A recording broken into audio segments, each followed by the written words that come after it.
Bangkok থেকে ঢাকার মাটিতে নামতেই সাবিনা স্বপ্নদের মুখগুলোই বলে দিচ্ছে শিরোপাটা নিয়ে দেশে ফিরতে পেরে ওরা কতখানি খুশি। সাফ ফুটসালের অভিষেক আসরের চ্যাম্পিয়ন বাংলাদেশ, এই একটা লাইনই বলে দেয় ট্রফির মাহাত্ম্যটা কতখানি। ফ্যানরা এখন গর্ব করে বলতেই পারে দক্ষিণ এশিয়ার ফুটসালে বাংলাদেশের মেয়েরা এগিয়ে সবার চেয়ে। ছাদখোলা বাসে মেয়েদের যাত্রা শুরু, গন্তব্য বিমানবন্দর থেকে হাতিরঝিল। রাস্তায় পর্যাপ্ত নিরাপত্তা আর উৎসবের আমেজ।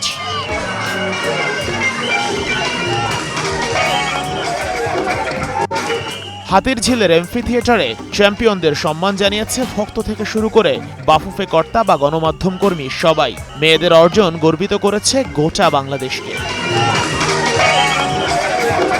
প্লেয়ারদের বাইরে এই চ্যাম্পিয়নশিপে যার অবদান সবচেয়ে বেশি, সেই ফুটসাল কমিটির চেয়ারম্যান ইমরানুর রহমানও আজ গর্বিত।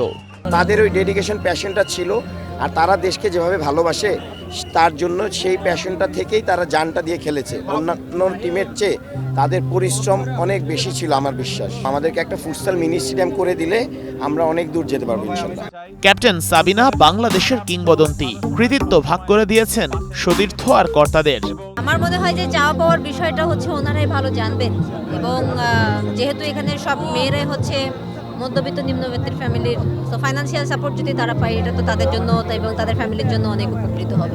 বাংলাদেশের ফুটসালে সুযোগ সুবিধা একেবারেই নেই। পুরো দেশে নেই একটা ফুটসাল গ্রাউন্ডও।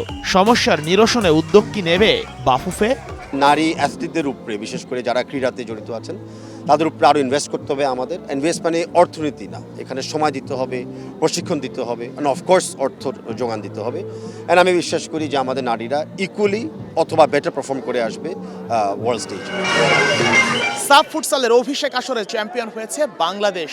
এই দলটার নাম ইতিহাসের পাতায় লেখা থাকবে। এরপর থেকে যখন শোনা হবে সাফ নারী ফুটসালে চ্যাম্পিয়ন কারা, প্রথম আসরে বলা হবে বাংলাদেশের নাম।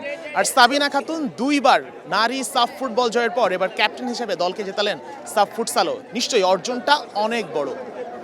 Sheikh Ashik, star news, Dhaka.